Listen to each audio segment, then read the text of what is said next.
She stood across the street every morning, staring at a glass building she could never enter. No rich clothes, no connections, just a quiet dream and a folded resume in her bag. She didn't know that from the top floor, the CEO was watching her, and what he did next left everyone in shock. Stay tuned because you are about to watch a beautiful story and find out what happened next. Hello family, welcome to Tales by King. Kindly subscribe to my YouTube channel for more beautiful stories. Thank you as you do so. Sit back, relax as we dive into the story. Every morning, just before the city fully woke up, Maya Turner walked down Pine Street with slow, careful steps. The road was always busy, filled with honking cars, rushing people, and loud city sounds. But for Maya, one place made everything else fade away. The tall glass office building. It stood proudly at the center of the street, shining even on dull days. Its wide glass walls reflected the sky, the moving cars, and sometimes, Maya herself. Whenever she saw her reflection, she felt small. Not because she lacked confidence, but because the building looked like a world she was never allowed to enter. Maya always stopped across the street. She never crossed over immediately. She liked to look first. People in neat suits walked confidently through the large doors. Some talked on phones. Some laughed. Some complained about meetings. To them, the building was normal. To Maya, it was a dream. She held her worn handbag tightly. Inside were neatly folded papers, her resume. She had rewritten it many times by hand before finally printing it at a cheap cyber cafe. Every word mattered to her. Every line carried hope. I could work here, she whispered, almost afraid of her own voice. I know I can. Her clothes were simple but clean. A faded dress she had washed carefully the night before. Flat shoes that had seen better days. She didn't look lazy. She didn't look careless. She looked like someone trying her best with very little. Maya remembered the first time she gathered courage to step inside the building. She had walked up to the security desk, heart beating fast, hands shaking slightly. I'm here to apply for a job, she had said politely. The guard looked at her from head to toe and replied without interest. Applications are online. That was all. No smile. No explanation. No help. Maya had nodded, thanked him, and walked out before her tears could fall. Since that day, she never tried again. Instead, she stood outside every morning, just for a few minutes, before heading to her cleaning job at a small cafe 2 streets away. She scrubbed tables, washed dishes, and smiled at customers who never knew how big her dreams were. As Maya stared at the building that morning, the sunlight touched the glass, making it glow brighter than usual. For a moment, she imagined herself inside, sitting at a desk, working on a computer, being useful, being proud. She didn't know that high above, behind those same glass walls, Ethan Brooks, the CEO of the company, was standing by his window. And he was watching her. Not with judgment, but with curiosity. And that single moment, one poor girl standing outside with hope in her eyes, was about to change everything. From the top floor of the glass building, Ethan Brooks stood quietly by the wide window. The city stretched out below him, busy and alive. Normally, this view made him feel powerful. That morning, it made him feel thoughtful. His eyes were fixed on one person. The young woman standing across the street. He had noticed her before. Not once. Not twice. Many times. Almost every morning, she appeared at the same spot. She always stood still for a short while, looking up at the building with a mix of hope and fear. Then she turned and walked away. Today was no different. Ethan watched as she tightened her grip on her bag and slowly stepped back from the road. He saw her hesitate, as if she wanted to cross the street, then change her mind. When she finally walked away, his chest felt strangely heavy. She's leaving again, he murmured. His assistant, Monica, stood nearby, holding a tablet. Sir, she asked. The girl outside, Ethan said. Have you noticed her? Monica walked closer to the window and followed his gaze. Oh yes. I've seen her a few times. She looks like she wants to work here, Ethan said quietly. But something is stopping her. Monica shrugged. Many people want to work here. Ethan didn't reply. He turned away from the window and walked back to his desk, but his mind followed the girl instead. He remembered a time long ago, when he wore cheap shoes to school and avoided places that made him feel small. When doors felt too heavy to open. I stood outside buildings like that once, he said suddenly. Monica looked surprised. I didn't know that, sir. Ethan gave a small smile. Most people don't.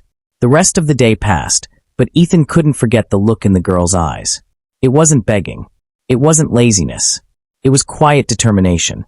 That night, alone in his apartment, Ethan stared at the ceiling instead of sleeping. Numbers and contracts meant nothing to him in that moment.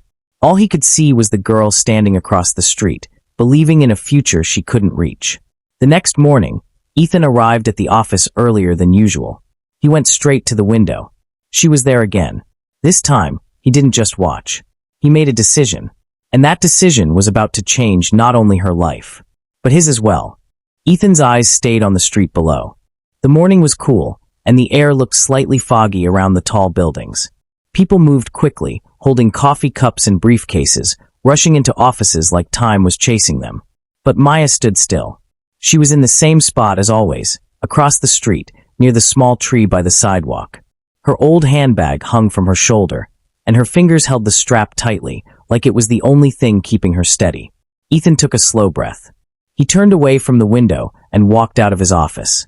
"Monica," he called, his voice calm but firm. Monica hurried after him. "Yes, sir. I want to meet her," Ethan said. Monica blinked. "Meet the girl outside?" "Yes," Ethan replied. "Right now." Monica looked unsure. "Sir, your schedule."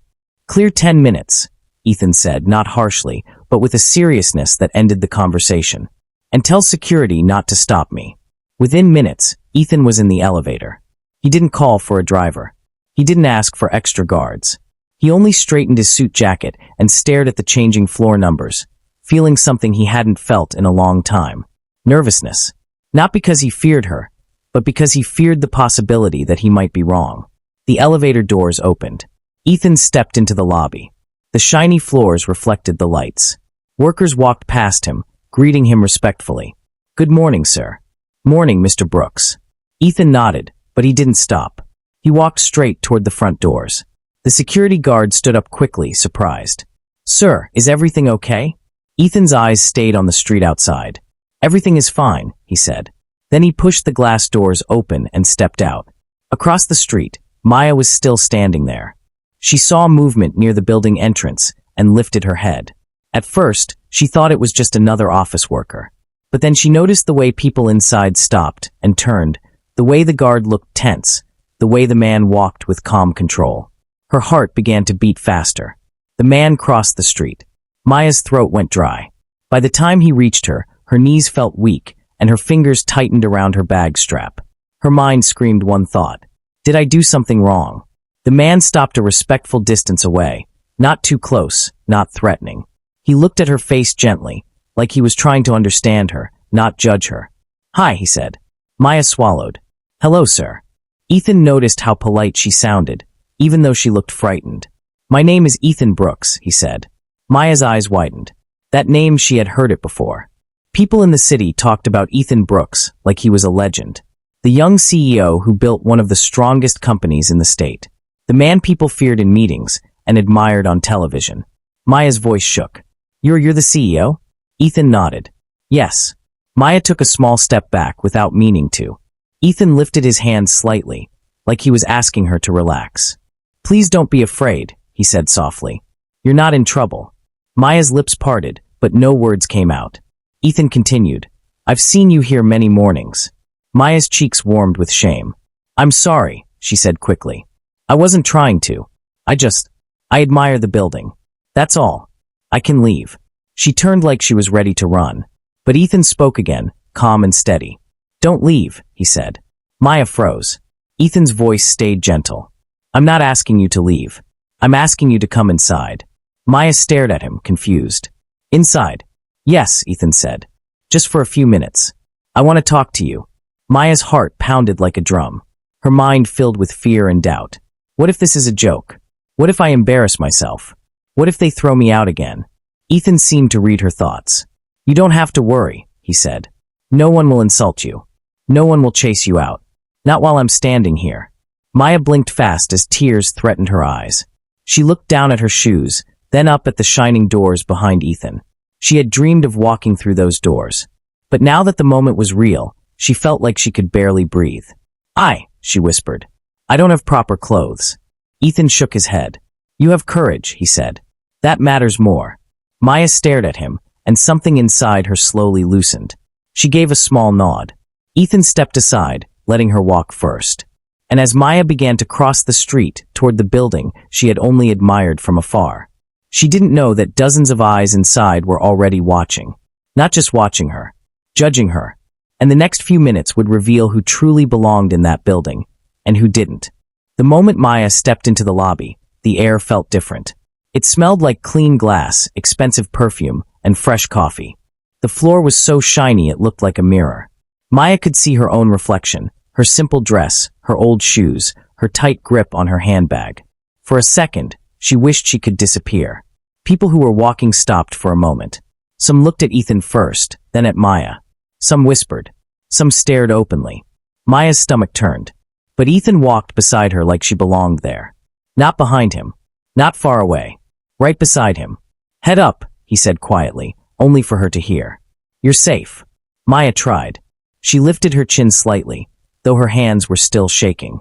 At the security desk, the same guard who had once brushed her off stood quickly. "Good morning, sir," the guard said, voice suddenly respectful. Ethan nodded once and kept walking. He didn't slow down. He didn't explain. That alone told everyone something important. This girl was with him. They entered the elevator. Inside were two office workers in neat suits. Their eyes moved from Maya's shoes to her bag, then to Ethan's face. They looked confused, like their minds could not understand what they were seeing. Maya pressed her back lightly against the wall. Ethan stood calmly, like nothing unusual was happening. When the elevator reached the top floors, the two workers stepped out quickly, almost rushing.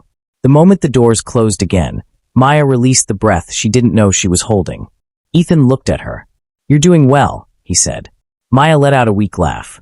"It doesn't feel like it." Ethan's mouth curved slightly. Courage doesn't feel good in the moment, but it changes things. The elevator opened. Ethan led her into a quiet hallway. The carpet was soft under her feet. The walls had framed awards, big company photos, and shiny plaques. Maya's eyes moved over them, surprised. This building was not just beautiful. It was important, and she was walking through it. They entered Ethan's office.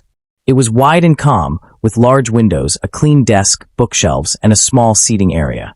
The city below looked like a moving painting. Maya stood near the door, unsure if she should sit. Ethan pointed to a chair. "Please sit."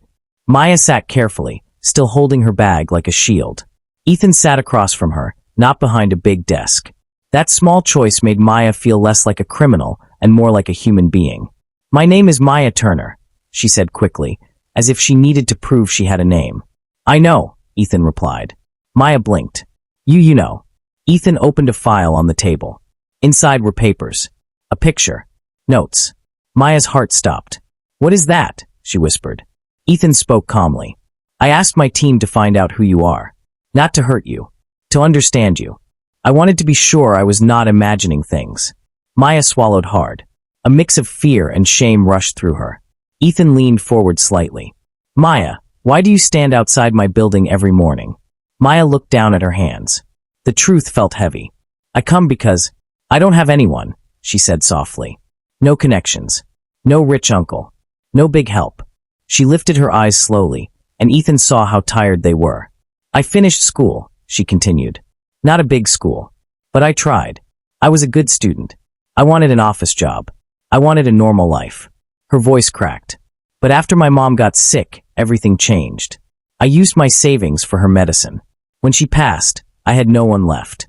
I started doing any job I could, cleaning, serving, anything." Ethan's face did not change, but his eyes grew deeper, like her words were touching something inside him. Maya continued. "I applied everywhere. Some places never replied. Some called me and told me, 'We will contact you.' They never did." She took a shaky breath. "This building, it became my hope," she confessed. "Every time I pass here, I feel like, if I can work here, maybe my life can start again. But I'm scared." "Scared of what?" Ethan asked gently. Maya laughed bitterly. "Scared of being looked at like I don't belong. Scared of being insulted. Scared of walking in and feeling small again." Ethan nodded slowly, like he understood every word. Then he asked, "What can you do, Maya? If I gave you a chance, what would you bring here?" Maya sat up straighter. This was the moment she had dreamed of. She forced her voice to steady. "I can work," she said. "I learn fast. I type. I can organize files. I can manage calls. I can do customer service. I'm not perfect, but I don't give up. She gripped her bag strap again. And I'm honest, she added. If I don't know something, I will ask. If I make a mistake, I will fix it. I just need one person to believe me. The room went quiet for a second. Ethan leaned back and stared at her, thinking. Maya's heart pounded. She felt like she was standing on a cliff. Then Ethan spoke, slowly and clearly. Starting today, you will work here. Maya froze. Her mouth opened, but no sound came out. Ethan continued, not as a favor, not as pity, as a job. You will be paid properly. You will be trained, and you will be treated with respect. Maya's eyes filled with tears immediately. Sir, her voice shook. Are you serious? Ethan nodded. Very serious. Maya's tears fell. She tried to wipe them quickly, embarrassed, but they kept coming. I don't know what to say, she whispered. Say yes, Ethan said, calm and warm. Maya nodded again and again. Yes. Yes, sir. Thank you. Ethan picked up his desk phone. Monica, he said, please come in. A moment later, Monica entered. When she saw Maya sitting there, she forced a polite smile, but her eyes were full of questions. Ethan spoke clearly with authority. This is Maya Turner, he said. She's joining us today. I want her on board immediately. And I want everyone to understand, she is here because I chose her. Monica nodded slowly. Yes, sir. Maya sat there, shaking, feeling like she might wake up any second. Ethan stood and walked to the door, opening it for them. As Maya rose to follow Monica, she took one last look at Ethan. Her voice was small, but full of emotion. I won't disappoint you, she promised. Ethan looked at her with calm certainty. I know, he said. But outside that office, the whispers were already growing louder. Because while Maya had just received the chance of her life, not everyone in that building was happy about it. And the next test would not be about typing or answering phones. It would be about surviving the people who wanted her to fail. Maya followed Monica down the quiet hallway with legs that still felt shaky. Her heart was beating fast, not from fear alone, but from disbelief. Just minutes ago, she was outside on the street, staring at a dream she could not touch. Now she was walking through the top floor of the same building. But as soon as the elevator doors opened on a lower floor, the reality hit her. Eyes turned. Whispers started. Some people pretended to focus on their screens, but their heads lifted slightly as Maya walked past. Others didn't even hide it. Their eyes moved from her shoes to her dress to her face, like they were trying to measure her worth. Monica's smile stayed fixed, professional, but cold. This is the administration floor, Monica said, walking quickly. You'll be assisting in operations support for now. Maya nodded politely. Okay. Monica handed her a temporary badge. It was plain, with Maya's name printed on it. Maya held it like it was fragile glass. This badge gives you access to basic areas only, Monica added. If you need anything else, you request permission. Yes, ma'am, Maya said. Monica stopped at a desk near the corner of a large open office. This is your space, Monica said.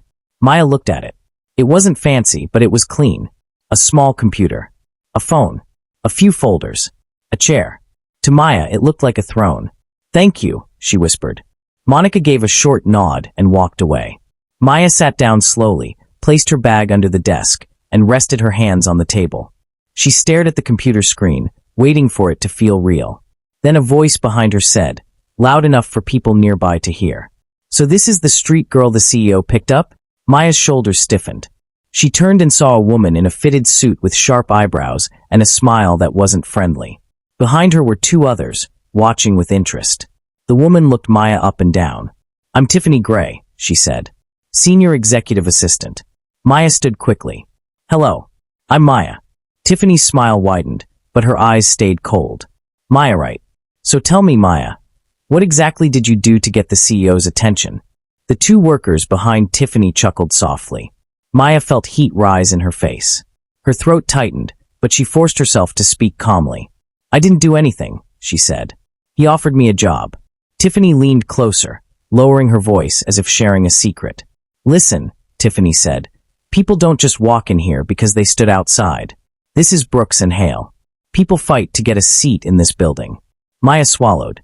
Then Tiffany straightened and spoke louder again, like she wanted the office to hear her. Anyway, welcome. Just don't make mistakes. Some of us actually worked hard to be here. And with that, she walked away, heels clicking like she owned the floor. Maya stood still for a second, breathing slowly. Her eyes stung, but she refused to cry. Not here. Not on her first day. She sat back down and turned on the computer. Maya's first tasks were simple. Answer calls. Sort emails. File documents. Deliver folders to different departments. She listened carefully and took notes like her life depended on it.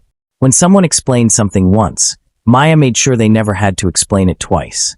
But Tiffany made sure the day was not peaceful. Around noon, Monica came by and placed a stack of files on Maya's desk. These need to be arranged and scanned before 4 p.m., Monica said. Maya looked at the stack. It was thick. Yes, ma'am, Maya replied. She started immediately.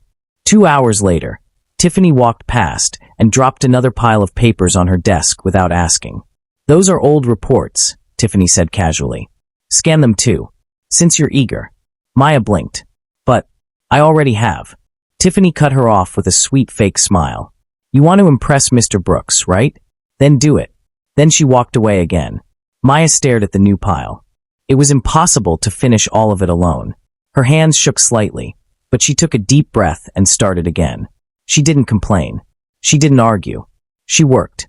At 3:30 p.m., Maya's eyes were burning from staring at the screen. Her fingers were sore. But she was almost done with the first stack. Then something happened. The office printer jammed, and a document tore inside. Maya tried to fix it carefully, but her fingers were sweaty, and the paper ripped deeper. She froze. A small mistake. But in a place like this, small mistakes could become big humiliation. Tiffany appeared like she had been waiting for it. Oh wow, Tiffany said loudly. Already destroying equipment on your first day. People turned to look. Maya's face went pale. She tried to speak, but her voice didn't come. Tiffany shook her head, acting disappointed. This is what happens when the CEO hires out of pity, she said, loud enough for several desks to hear. The words cut Maya like a knife. Her eyes watered, but she refused to break. She swallowed hard, then spoke slowly. I'm sorry about the printer. I'll fix it, or I'll call maintenance. Tiffany laughed softly. Maintenance? Honey, this isn't your cafe job. Maya's hands clenched. And then a deep, calm voice spoke from behind them. That's enough, Tiffany. The whole office went silent. Maya turned slowly. Ethan Brooks was standing there. No one had seen him arrive. His face was calm, but his eyes were sharp, like a storm hidden behind quiet skies. Tiffany's smile fell instantly. Sir, I was just... Ethan didn't let her finish. I heard what you said, he said, voice steady. And I watched what you did. Tiffany's lips parted. I didn't mean... You meant it, Ethan said simply. The office felt like it stopped breathing. Ethan walked closer to Maya's desk and looked at the piles of paper. These tasks, he asked Maya gently. Who assigned them to you? Maya's throat tightened. She didn't want trouble. She didn't want to be seen as weak. But Ethan's eyes were kind, and he waited patiently. Maya spoke softly. Monica gave me the first stack.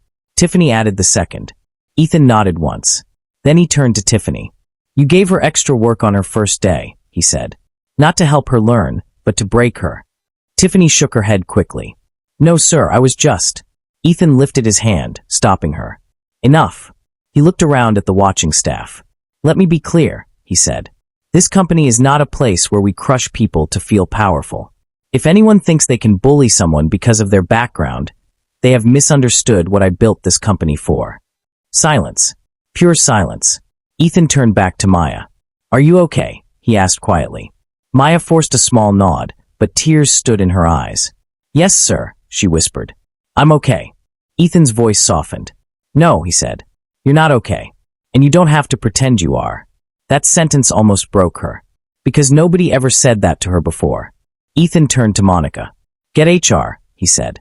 Monica's face went stiff. Yes, sir. Tiffany's eyes widened. Sir, please, she begged, voice trembling now. It was just a joke. Ethan looked at her calmly. A joke is when both people laugh, he said. Maya wasn't laughing. Tiffany went pale. A few minutes later, HR arrived. Right there, in front of everyone, Ethan said words that shook the whole floor. Tiffany Gray is suspended immediately pending investigation for workplace harassment. Any staff member involved or supporting this behavior will be questioned. Gasps rose. People who had been laughing earlier now looked down at their desks. Some swallowed hard. Maya stood frozen. This felt unreal. Ethan turned back to the staff. "And one more thing," he said. "Maya Turner will not just be an assistant. Starting next week, she will be enrolled in our internal training program. I'm personally mentoring her growth in this company." More gasps. Tiffany looked like she might faint. Maya's eyes widened in shock. Ethan glanced at Maya again, and his voice became quieter, only for her. "I told you no one will insult you while I'm standing," he said. "I keep my word." Maya's tears finally fell. But this time, they weren't tears of shame. They were tears of relief. Because she realized something powerful. The same building that once made her feel small was now becoming the place where she would rise. And the man who watched her from the window was no longer just a CEO. He had become the first person in years who truly saw her. That brings us to the end of this video. I hope you find this story worth watching. If you do, kindly subscribe to my YouTube channel for more beautiful stories, like, comment, and share this video to your friends and loved ones. Your support and engagement encourage me to post more videos. Thanks for watching.